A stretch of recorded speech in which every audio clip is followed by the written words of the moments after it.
연애 3년에 결혼해서 이제 반년도 안 지났는데 이 이상 더 버텨봤자 이혼하는 시기만 늦춰지는 거지 뭐 다를 게 없는 생각이 들어 재빠르게 이혼 결심한 30대 초반의 여자입니다. 제가 이 이혼을 결정하게 된 게 홧김에 그렇게 하기로 정한 게 아니라 정말 하루에도 12번씩은 다시 생각해보고 나름 노력을 했습니다. 하지만 어쩔 수가 없었어요. 시댁은 제 또래 부모님 세대 치고는 드물게 엄청난 대가족입니다. 남편까지 합쳐서 4남매예요. 남편이 무조건적으로 제 편을 들어준다고 해도 이미 쪽수부터 밀려요.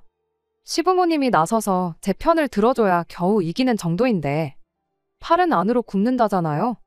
결혼하고부터는 이 집구석에 내 편은 하나도 없다는 생각이 들었어요. 오죽하면 남편이라고 하겠어요. 내 편은 죽어도 안 들어주니까 그래서 남편 아닌가 하는 생각이 듭니다.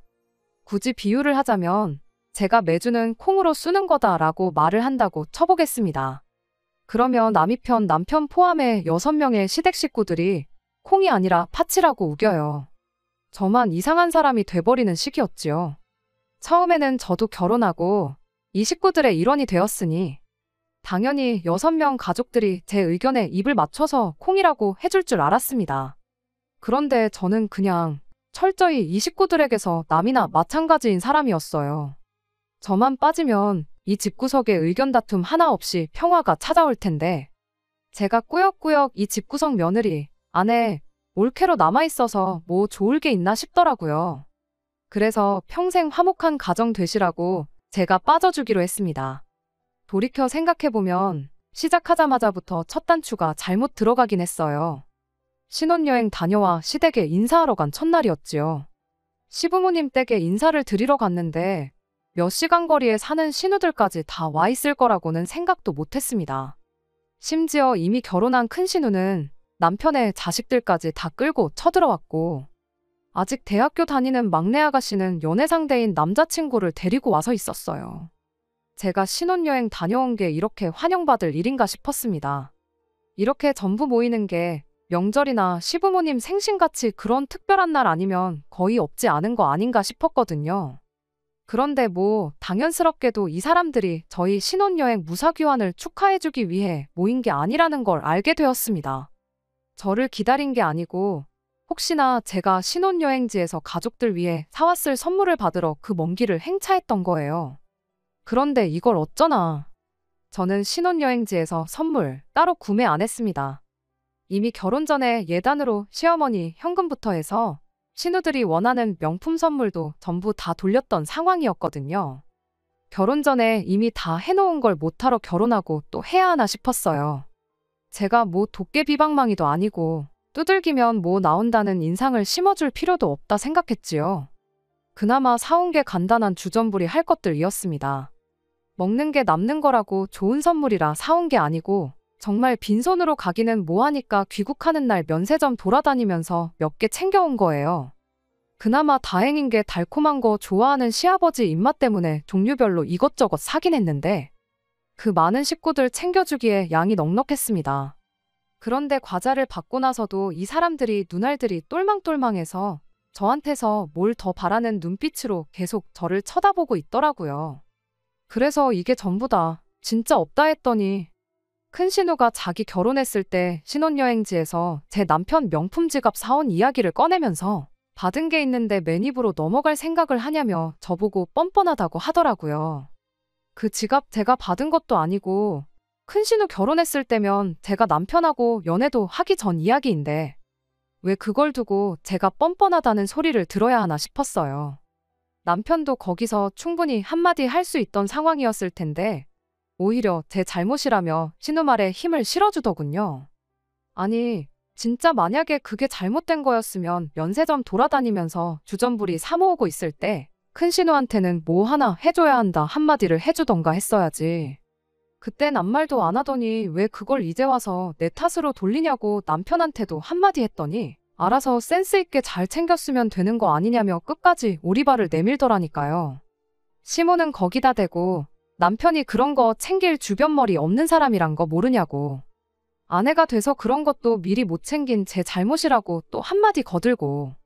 막내 신우는 그 와중에도 지 남자친구는 짭짤한 거 좋아하지 달달한 거 싫어한다며 기어코 챙겨간 간식 상자 들고는 툴툴거리고 있더라고요.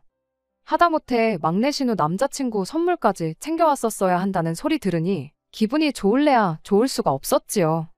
그 와중에 시동생은 또 거기다 대고 막내 신우한테 그거 안 먹을 거면 자기 여자친구 가져다 주게 하나 내놓으라고 그러는데 정말 단체로 사람 앞에다 두고 깜짝 카메라라도 찍는 건가 싶었어요. 제 상식으로는 도무지 이해할 수 없을 정도로 코미디 프로 같은 상황이 계속해서 벌어지고 있었으니 말입니다. 시아버지가 이 상황을 잠재운다고 한마디 꺼냈는데 저보고 이 집안의 맏며느리로서 앞으로 가족들 챙기는데 신경을 쓰라고 충고를 해주시대요. 어이가 없었지만 그래도 그 말 한마디 덕분에 상황이 정리돼서 식가족들 툴툴거리는 소리는 더 안 들어도 됐던 게 다행이면 다행이었습니다. 지금 후회되는 건 결혼 반년 만에 이혼하게 됐지만 애초에 신혼여행 다녀오자마자 더 빨리 이혼할 수 있었는데 그렇게 못한 게 후회될 따름입니다. 이미 상종 못할 집구석이란 신호를 주고 있는데 뭐 더 좋은 꼴 보겠다고 반년을 꾸역꾸역 더 살아왔는지 싶네요. 아무튼 그날 집에 돌아가는 길에 남편한테 한마디 했다가 그게 또 부부싸움으로까지 번지게 되었습니다.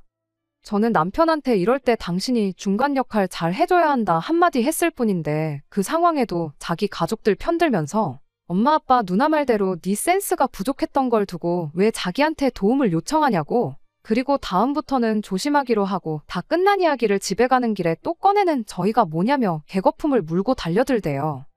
그때 저도 열받아서 남편한테 네 가족 챙길 일 있으면 네가 직접 챙기라 했어요. 나한테 뭐 기대하지 말라고 하고요. 그리고 시댁에 무슨 일이 있던 간에 저는 되도록이면 빠지도록 하겠다고 선언까지 했습니다. 그때 남편이 알겠다고 꼬리를 내리면서 다음부터는 제 편을 들어주겠다는 사과를 기어이 받아냈어요. 그런데 사람 고쳐 쓰는 거 아니라고 하는 말이 딱 남편을 두고 하는 말이구나 싶었던 게 결국 같은 상황이 오면 남편은 제 편은커녕 아주 시가족 대표가 돼서 남이 편 노릇을 착실하게 하기 시작하더군요. 식가족 행사는 또 뭐 그리 많은지 정말 어이가 없을 정도로 쓸데없는 날까지 챙기기 시작했어요. 하루는 남편이 저보고 금요일에 엄마가 보자신다며 아무리 늦어도 점심 이후에는 시간을 내서 시댁으로 오라고 했다 하는데 금요일이면 회사원인 저는 당연히 출근해야 하는 날이잖아요. 그리고 그 사실을 다른 사람도 아니고 남편이 모를 리가 없는데 고지곳대로 그 말을 저한테 전하니 어이가 없더군요. 무슨 일 때문에 그러냐 했더니 식가족 행사가 있다는 겁니다. 식가족들 생일이나 이런 거 줄줄이 꿰고 있는 건 아니지만 그렇다 할 행사라고 부를 만한 날이 없는 걸 확실히 알고 있는데 난데없이 생긴 행사에 무슨 행사냐고 남편한테 물어봤지요. 왜? 큰신우 시조카들이 있다고 했잖아요. 그중 첫째가 받아쓰기 100점을 받았다고 그걸 축하하려고 모이기로 했다고 하는 겁니다. 처음엔 제 귀를 의심하지 않을 수가 없었어요. 받아쓰기 100점 때문에 온 가족이 모여 축하를 해주냐고요. 남편은 저보고 애가 없어서 모른다고 그때가 애들 감수성이 얼마나 예민한지는 아냐며 작은 걸로 온 가족들이 축하해주고 그러면 애가 앞으로 얼마나 더 열심히 공부를 하겠냐고 하더라고요. 오히려 저를 감수성 없는 냉혈한 취급을 하는데 100번 양보해서 그거 축하해준다 치고 축하해주면 축하해주는 거지 왜 그 자리 열기 전날인 금요일부터 내가 시댁에 가 있어야 하는 이유를 말해보라고 했죠. 남편은 저한테 그럼 엄마 보고 그 많은 식구들 먹을 음식 준비를 혼자 하게 둘 셈이냐고 하더라고요. 내 자식이 받아쓰기 100점을 받은 것도 아니고 심지어 막내 신우랑 시동생은 시부모님하고 한 집에 같이 살고 있는 데다가 큰 신우도 시댁에서 그렇게 멀지 않은 곳에 살고 있는데 왜 나만 콕 집어서 가야 되는 거냐 따졌지요. 지 자식 축하해 줄 거면 큰 신우가 자리를 만들던가 해야 하는 게 맞는 거 아니냐 따지니 남편도 딱히 그 말에는 지 가족들 편을 못 들고 어버버거리면서 더 말을 잇지 못하대요. 제 소중한 월차를 시조카 받아쓰기 축하해주는 자리 밥하려고 쓸 생각 없으니 그렇게 알라고 하고 밥 준비 안 해서 내가 그 자리에 초대를 못 받게 된다면 그건 그거대로 아쉬운 거 없으니 축하해주고 싶은 사람들끼리 축하해줘라 하고 말았습니다. 그렇게 말하니 남편이 삐쳤는지 문을 부서져라 닫고는 방에 처박혀 나오질 않더라고요. 정확히 10분도 지나지 않아서 시어머니한테서 전화가 왔는데 전화를 받지 않아도 뭐 때문에 전화했는지는 안 봐도 비디오였어요. 아예 시어머니한테 대놓고 안 간다 할 셈으로 전화 받았습니다. 아니나 다를까 시어머니가 저보고 너무 서운하다 하시더군요. 이참에 같이 음식 준비하면서 며느리랑 친해지고 그럴 생각이었는데 너무 하나만 보고 다른 건 못 보는 거냐고 저를 나무라시대요. 나무를 보지 말고 숲을 보라시는데 둘 다 볼 생각일랑 전혀 없는데 자꾸 무슨 말씀을 하시나 싶었어요. 암만 거절해도 포기하지 않을 것 같아서 제가 올해는 결혼식에 신혼여행에 이래저래 휴가도 다 땡겼어서 쓸 휴가도 없다고 조금 거짓말 섞어서 못 간다고 했지요. 그랬더니 그럼 저보고 집에서 다 같이 먹을 만한 음식 몇 가지 해서 당일날 가져와 달라고 하더라고요.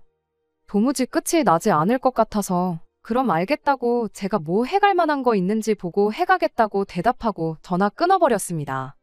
그리고 나서 그날 열 몇 명 먹을 음식을 뭘 해가야 하나 생각을 하는데 내가 왜 이딴 걸 고민하는지 싶고 그냥 차라리 돈으로 때우는 게 낫겠다 싶어서 그날 가서 대충 피자나 치킨 이런 거 배달시켜야겠다 생각하고 말았죠.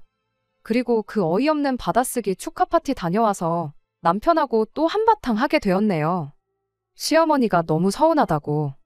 제가 음식 해올 줄 알았는데 배달시킨 걸 보니 며느리가 아무래도 우리 가족들을 우습게 보는 거 아닌가 하고 남편한테 하소연을 하셨답니다. 그날 상차림에 솔직히 제가 시킨 피자랑 치킨이 제일 먼저 사라졌어요. 남으면 싸가라고 해도 될 정도로 넉넉하게 배달시키기도 했고 솔직히 상차림이라고 해서 뭐 대단한 거 하나도 없었습니다. 딱 봐도 큰 신우나 같이 사는 신우들이 뭐 아무것도 준비 안 했다는 건 누가 봐도 자명한 사실이었고요. 남편도 피자며 치킨이며 신이 나서 뜯어먹어 놓고는 다 끝나고 나니 저보고 정성이 부족하다고 서운하다 하는 꼴이 이해가 가지 않았네요. 그 뒤로도 알 수 없는 시가족들의 대환장 파티는 계속 이어졌습니다. 막내 신우가 운전면허를 땄다고 축하 자리를 만들지를 않나. 그냥 가족들 모이기 위해 아무 날이나 기념일 만들어서 잔치를 여는가 싶었어요. 제 3자인 사람이 보면 이 집구석만큼 화목한 집안도 없을 거예요. 말도 안 되는 이유 가져다 붙이며 매일같이 가족 모임에서 다 같이 좋은 음식 먹고 그러니까 말이죠. 저도 이 가족의 일원으로 인정받고 다른 가족들 대하듯이 똑같이 대해줬다면 아마 참 좋은 사람들과 한 식구가 되었구나 그런 생각을 가졌을 것 같습니다. 남편은 계속 제가 외동이라서 형제들 많은 집 분위기를 적응 못하는 거다. 이게 진짜 가족들이 사는 모습이다 이딴 식으로 말하는데 뭐 저희 가족은 가짜 가족이라는 소리인지 정작 결혼 후에 있던 친정어머니 생신 때는 처가가 멀어서 가기 힘들다고 20만 원 띡 보내놓고 자기 할 도리 다 했다 하던 놈이니 뭔 기대를 했겠어요. 다 같이 사소한 일로도 서로 축하해주고 그러는 게 나쁜 건 아니지만 경제적인 부분이나 귀찮은 것들은 전부 맏며느리인 제가 할 일이 돼버리고 나름 제 할 도리 했다고 생각했는데 결과적으로는 저만 나쁜 사람 되니 그게 참 싫었어요.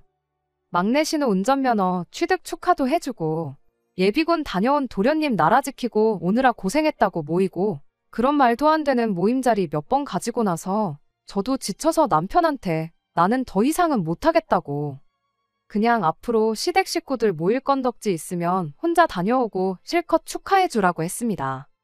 남편은 제가 조금만 더 신경 쓰면 되는데 적응 못해서 그러는 걸 두고 엄살을 부린다고 툴툴거렸지만 제가 안 가겠다는데 뭐 별 수 있었겠나요. 그렇게 한 두 달 정도 지나서 제가 이혼을 결심하게 된 지난달 이야기입니다. 그래도 그날 자리는 나름 의미 있는 타이틀이 있었어요. 시어머니 생신이었거든요. 다른 날이면 몰라도 생신은 당연히 축하해야 마땅한 자리였으니 저도 참석하기로 했어요.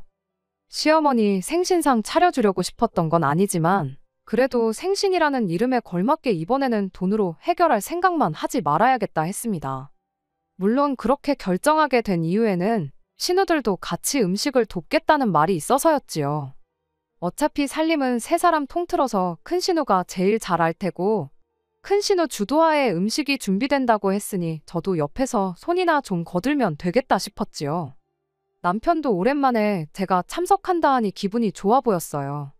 그렇게 아침 일찍 시댁에 갔는데 일찍 준비한다고 저 먼저 서둘러서 출발했는데 제가 제일 늦게 도착했습니다. 음식 준비가 한창일 줄 알았는데 문 열고 들어가니 큰 신우랑 막내 신우는 거실 소파에 떡하니 기대 앉아서 TV를 보고 있었어요. 제가 늦어서 시작을 안 했구나 싶어서 서둘러서 같이 준비하자고 했는데 주방에 웬 처음 보는 아가씨가 혼자 허둥지둥대면서 불 앞에 왔다 갔다 하더라고요. 딱 봐도 대학생 티가 팍팍 나는 젊고 아리따운 아가씨였는데 쟤는 누구길래 시댁 주방에서 음식을 하고 있나 싶었어요. 큰 신우랑 신우는 제가 오든 말든 신경도 안 쓰고 음식 준비하고 있으니 저기 가서 도와주라길래 주방으로 향했습니다. 그 아가씨한테 당신은 대체 누구시길래 여기서 이렇게 음식을 하고 있느냐 물었더니 자기를 시동생과 만나고 있는 여자친구라고 소개하더라고요. 나이는 23으로 제가 생각했던 것보다 더 어렸습니다. 이제 대학교 졸업반이고 취직 준비하고 있다고 하는데 결혼할 것도 아닌 아가씨가 왜 여기서 음식을 준비하고 있나 했더니 남자친구인 시동생이 엄마 생일이라고 와서 음식하라고 불러냈다고 하더라고요.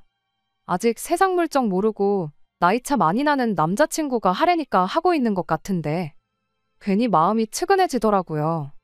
뭘 몰라도 한참 모르고 남자친구가 얼마나 좋으면 결혼도 안 했는데 그 어리고 한참 때인 나이에 예비시댁도 아니고 남자친구 엄마 집 와서 이렇게 종노릇을 하고 있나 싶었어요. 뭐 지가 좋다고 와서 음식 준비하는데 내가 신경 쓸 게 있나 싶어서 저도 같이 음식 준비를 돕기 시작했지요. 딱 보니 기껏 해봐야 라면 정도 끓여본 게 전부겠거니 하는 솜씨로 인터넷 뒤져가면서 열심히 음식 준비를 하고 있었더라고요. 큰 신우랑 막내 신우한테 재료 손질은 얼추 다 끝난 것 같은데 이제 같이 오셔서 도와야 되는 거 아니냐니까. 두 사람은 들은 채 만 채 인터넷에 어떻게 하는지 다 나와 있으니까 그거 보고 빨리 음식 준비나 하라고 하고 지들끼리는 시시덕거리며 다시 TV 보는데 열중하더라고요. 음식 몇 개 하는데 넷이서 힘 뺄 필요 있냐고, 둘이면 충분히 할 거 아니냐고 하면서 이쪽은 신경도 안 쓰는데 그때 뭔가 제 머리를 세게 한 대 얻어맞은 것 같았어요. 이 세상 물정 모르는 아가씨나 저나 뭐 다를 게 있나 싶더라고요. 결혼 이야기 나오기 전부터 남자친구 엄마 생일자리에 끌려와 난생 처음 보는 사람들 밥 해주고 있는 이 아가씨나 필요할 때 내 편 한 번 들어주지 못하는 남자 믿고 시댁 와서 종노릇 지갑노릇 하고 있는 저나 똑같다는 생각이 들었어요. 그래서 그 아가씨한테는 음식 준비 그만하라 말하고 신우들한테 가서 빨리 음식 준비 도우라고 한마디 했습니다. 다른 사람도 아니고 엄마 생일상 준비하는데 자식들은 놀고만 있고 남의 집 자식들이 음식하는 게 말이나 되냐고 한마디 했죠. 그랬더니 큰 신우가 어이없다는 듯이 저를 쳐다보면서 저보고 생각 잘하라고 하는 거예요. 지금 저 기집애 확실히 버르장머리를 들여놔야지 나중에 제가 편하다고요.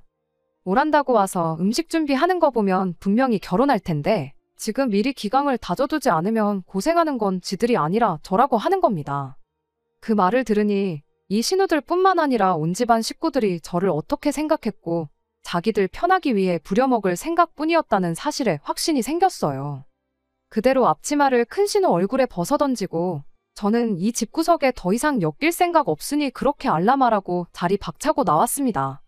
나오는 길에 시동생 여자친구라는 아가씨도 데리고 왔는데 평소에도 얼마나 시동생한테 가스라이팅을 당한 건지 나와서도 안절부절 계속 눈치만 보고 있더라고요. 두 사람이 어떤 관계인지는 모르겠지만 지금 이 상황만 봐도 정상은 아니고 좋은 꼴 못 볼 테니 기회가 왔을 때 헤어지라고 했어요. 저도 아가씨 덕분에 이혼할 결심이 섰다고 난 이 길로 이혼 서류 작성하러 갈 거라고 말해줬죠. 집에 도착하니 남편은 아직 출발할 준비도 안 하고 혼자서 느긋하게 커피 한 잔 내려놓고 토요일 점심을 만끽하고 있더군요. 갑자기 들이닥친 저를 보고 당황한 남편이 엄마 생신상 준비는 어쩌고 벌써 왔냐길래 니네 가족 일은 니들끼리 알아서 챙기라고 한마디 해주고 나는 월요일 되는 대로 변호사 찾아가 이혼 준비 시작할 테니 그렇게 알라고 했습니다. 자초지종을 들은 남편이 그 와중에 한다는 소리가 저보고 왜 쓸데없는 오버를 떠냐면서 어린 시동생 여자친구 밥만 닮았으면 우리 집이 얼마나 평화로웠겠냐고 또 가족 편을 들더라고요. 동생이 사람 보는 눈이 있어서 그 어린 나이에도 벌써 시댁 행사 참석하고 군소리 안 하는 참한 며느리감을 데려왔다고. 저보고 그 어린 친구 밥만 닮아보라고 큰 소리를 치더군요. 결국 남편도 신우들이랑 다른 거 없는 놈이고 애초에 제 편을 들어줄 생각 없었다는 걸 결혼 6개월이 지내서야 깨달았습니다. 옛말 틀린 거 하나 없고 사람 고쳤을 수 없다는 말도 정확하게 이런 상황을 두고 하는 말이었던 거죠. 암만 입 아프게 떠들어봐야 저 혼자 비정상이라고 말하는데 상식선에서는 제가 옳을지 몰라도 이 집구석에서만큼은 제가 틀린 사람이었던 거예요. 시어머니 생신상 차리는 게 시작이면 시작이지 앞으로 어떤 일이 일어날지는 굳이 제가 제 인생 바쳐가며 보지 않아도 알겠더라고요. 그래서 제가 이 집구석에서 빠져주겠다 했습니다. 이혼 이야기도 맨 처음엔 홧김에 꺼내긴 했지만 하루라도 빨리 탈출하는 게 제 앞으로 남은 인생을 위해서도 정신건강을 위해서도 좋겠다는 생각이 들었어요. 제 연락처는 어떻게 알았는지 시동생 여자친구였던 그 아가씨가 저보고 고맙다는 연락을 해왔어요. 이야기 들어보니 시동생하고는 헤어졌다고 하더라고요. 아마 그 집구석 사람들이라면 지금쯤 시동생 헤어지게 된 이 상황을 두고 제 욕만 실컷 하고 있겠지요. 신혼여행 다녀오자마자 이혼하나 6개월 뒤인 지금 이혼하나 뭐 다를 게 있겠냐마는 더 늦게 결심하지 않은 걸 두고 위안 삼으려고 합니다. 아무쪼록 그 집구석은 화목한 가족 흉내내면서 지들끼리만 평생 같이 살았으면 좋겠어요. 괜히 저 같은 사람 더 만들지 말고 말이에요. 끝까지 들어주셔서 감사합니다. 오늘의 사연은 여기까지입니다. 구독과 좋아요, 알람 설정 부탁드리고 더 좋은 사연으로 다시 찾아뵙겠습니다. 감사합니다.